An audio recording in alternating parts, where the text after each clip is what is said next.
tutti in piedi, anche Maradona.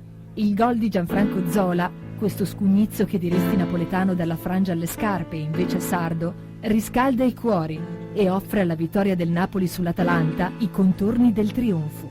Una pennellata di destro aggirante e irridente dallo spigolo sinistro dell'area.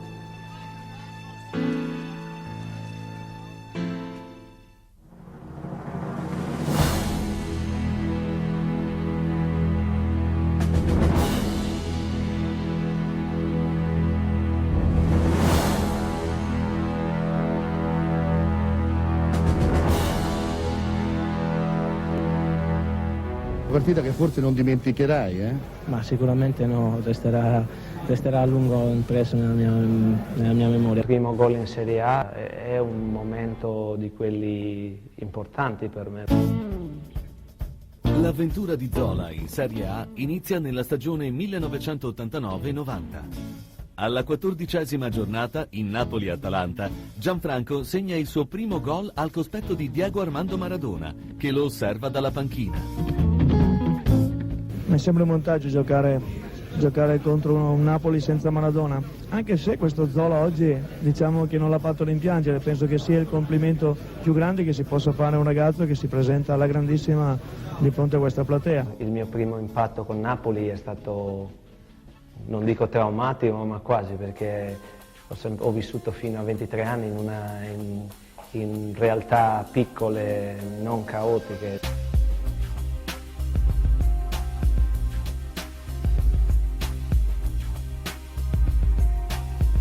La grande passione, la grande voglia di calcio, la grande determinazione a migliorarmi, a farmi conoscere, ecco, mi ha fatto superare tutte le difficoltà che c'erano all'inizio.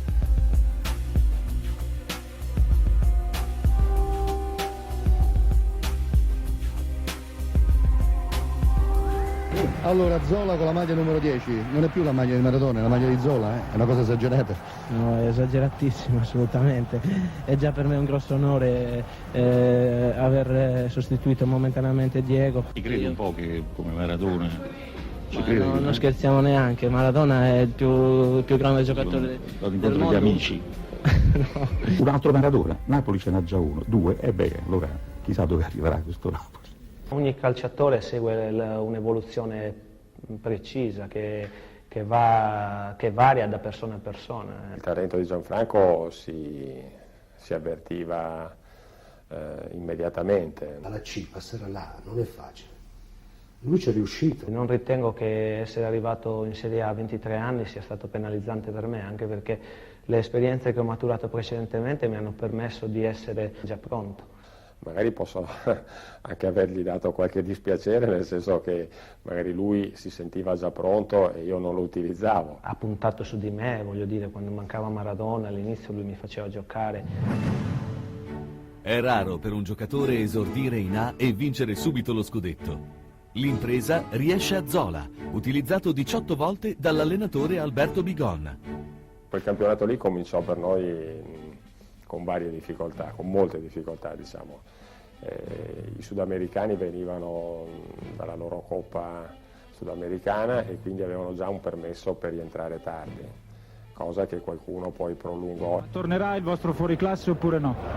Ma io ritengo che debba tornare, anzi sono sicuro che torna, però noi vogliamo il miglior Maradona, come abbiamo detto sempre. È ovvio che in questa situazione c'era spazio e modo di far giocare anche ragazzi che magari non si sarebbero aspettati di trovare spazio.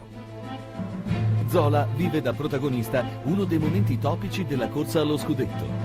A Udine il Napoli si trova in svantaggio di 2 reti, quando in zona Cesarini il 23enne di Oliena procura il rigore trasformato da Maradona e propizia la rete del pareggio di Corradini. Allora, sul cross al 48esimo di Maradona ho visto in area uno molto alto che colpiva di testa in maniera decisa. Eri tu?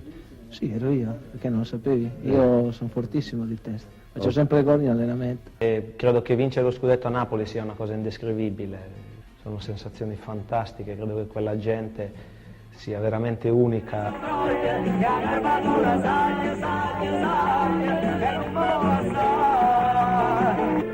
Voglio ringraziare, come capitano mi sento orgoglioso di tutti quanti. Molti mi hanno dato questa etichetta di vice Maradona, che è stata sicuramente una grandissima pubblicità per me. Quegli slalom chi te li ha insegnati?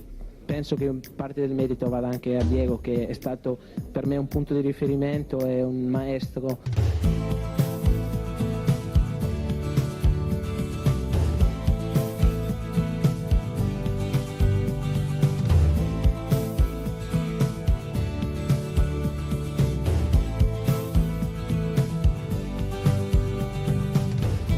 Nasce un po' nell'ombra così di Maradona e riesce ad emergere con uno stile completamente diverso.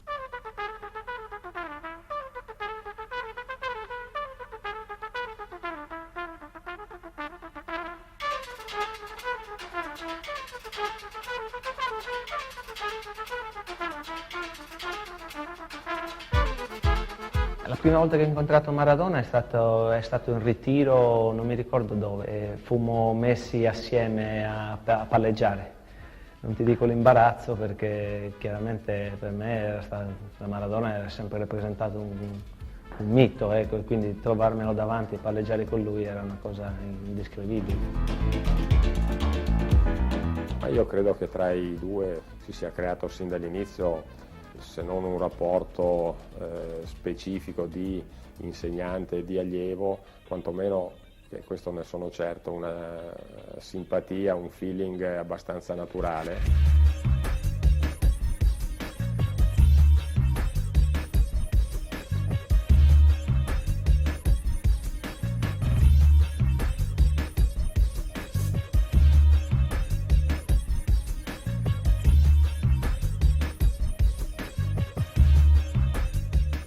Col fisico che trovava, praticamente il dopo Maradona era lui.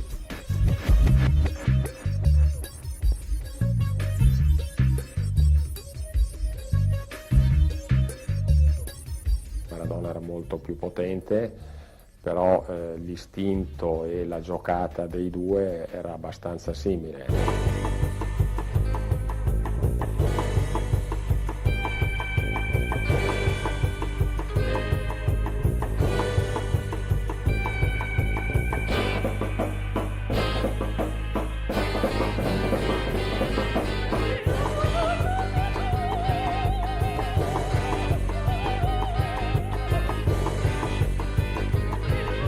Per me la sua presenza è stata una cosa molto molto importante, mi ha aiutato tantissimo nel crescere come giocatore. Numero 10 Maradona, numero 11 Zola. Per me che avevo appena 10 anni, vederli giocare insieme è veramente una grandissima soddisfazione.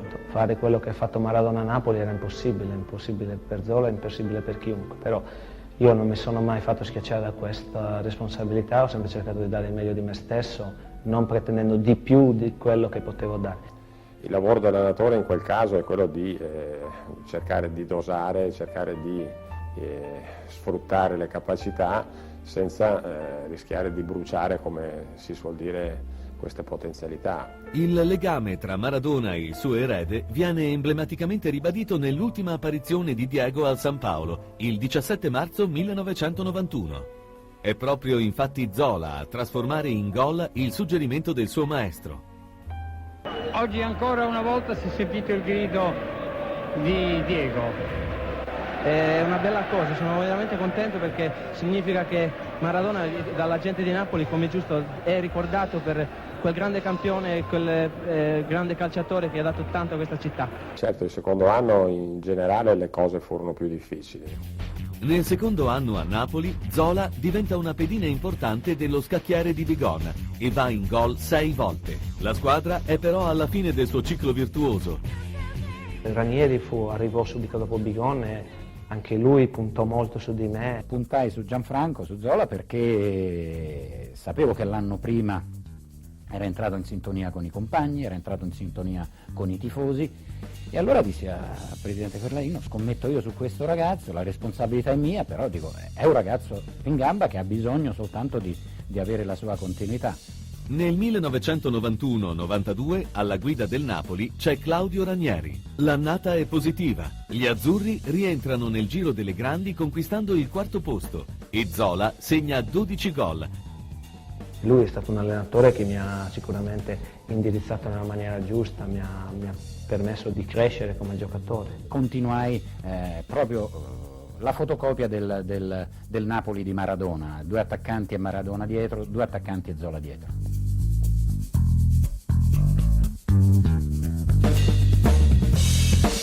Nel secondo anno dopo Maradona io mi accorsi subito che non c'erano più le stesse motivazioni e piano piano poi la squadra, appunto, perdendo in campionato, Ferlaino mi mandò via. Poi quando andò via Ranieri arrivò Bianchi e anche lui puntò molto su di me e mi responsabilizzò tanto, forse probabilmente uno di quegli allenatori che mi ha responsabilizzato più di tutti. Dal punto di vista personale, il 4º e ultimo anno di Zola a Napoli è praticamente scritto in copia carbone con il precedente, con lo stesso numero di gol.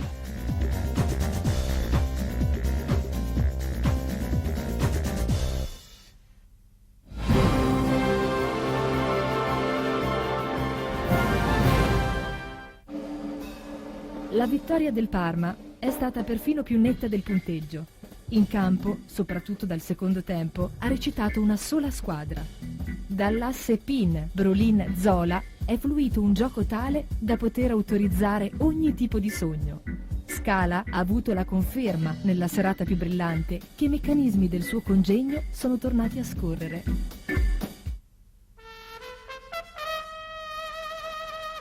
Credo che quella partita dal punto di vista tecnico e tattico sia stata una partita delle più belle che il Parma ha mai giocato.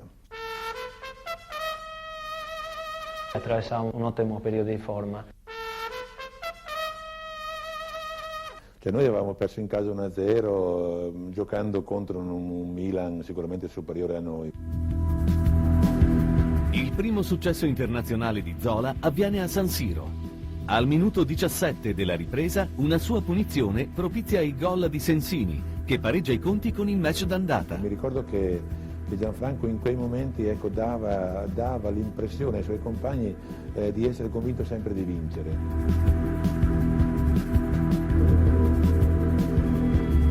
Nei tempi supplementari è Massimo Crippa a firmare la rete che vale la Supercoppa europea.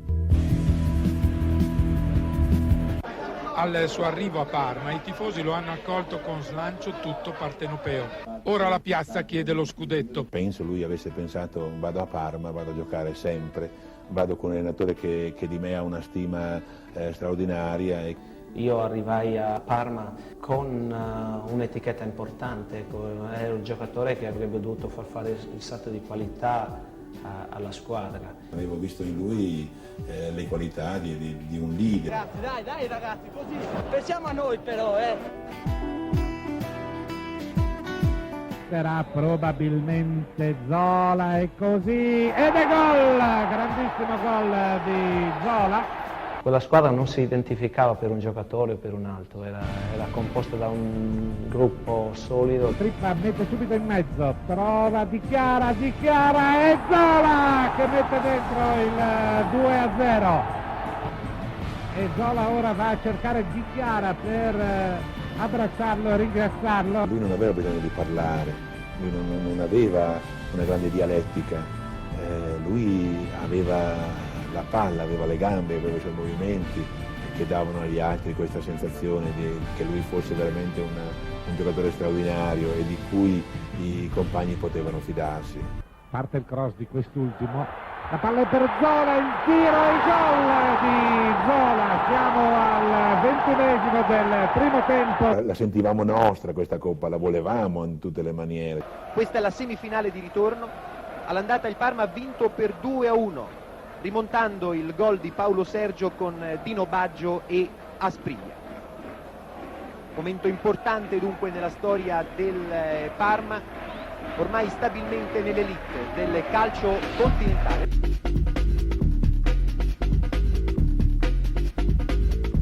Intanto la conclusione, Folgor, Aspriglia, palo, rete, 3 minuti, il Parma è già in vantaggio. Ricordo che il Parma si qualifica vincendo. Intanto Zola, errore di Schuster, Zola in area, super gioco Folgor, assist per Aspriglia, rete.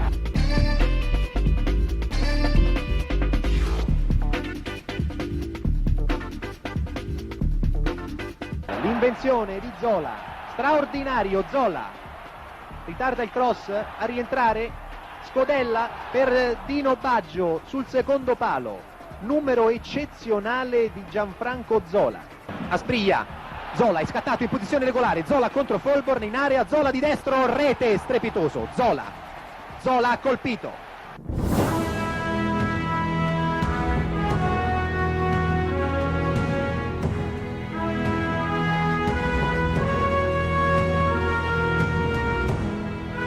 Il 1994-95 è un anno importante per Zola e compagni. Il Parma vince la Coppa UEFA, superando in finale la Juventus, con la quale ingaggia anche un lungo testa a testa in campionato.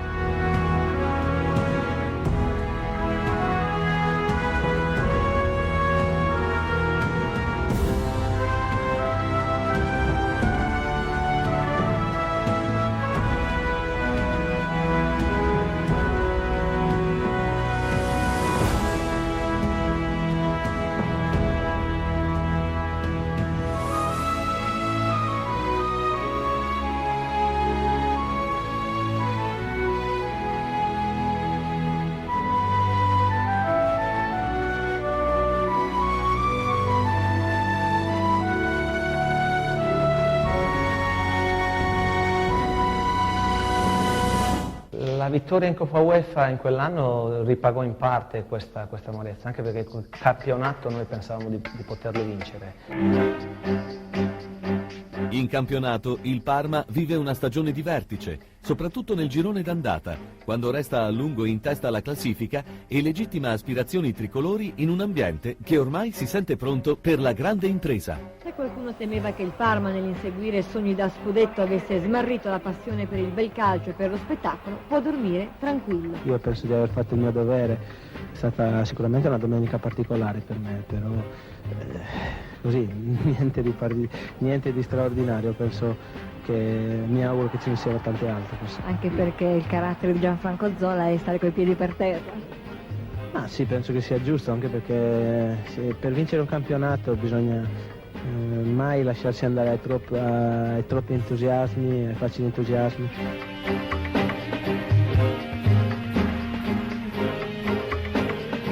Se continuiamo a giocare così può essere l'anno giusto, però bisogna continuare a giocare. Arrivavamo a questo scontro in casa con la Juve, in cui eravamo tra l'altro in vantaggio, poi ci trovammo a perdere quella partita e dopo quella gara là non fummo, diciamo, la fiducia in noi stessi un po' venne intaccata. Non avevamo ancora lo spessore per poter vincere quel campionato, però nonostante tutto il Parma disputò una grandissima stagione. Con Nevio permetto di chiamarlo Nevio adesso, ma col mister Scala è stato un rapporto ottimo. Io avevo costruito la squadra per dare la possibilità a Gianfranco di essere libero, di muoversi in campo con grande autonomia e in effetti credo che abbiamo ottenuto noi come squadra un risultato straordinario e lui come giocatore si sia consacrato alla nazionale. Devo dire che comunque a Parma, grazie anche a mister Scala, ho probabilmente dato il meglio di me stesso come calciatore.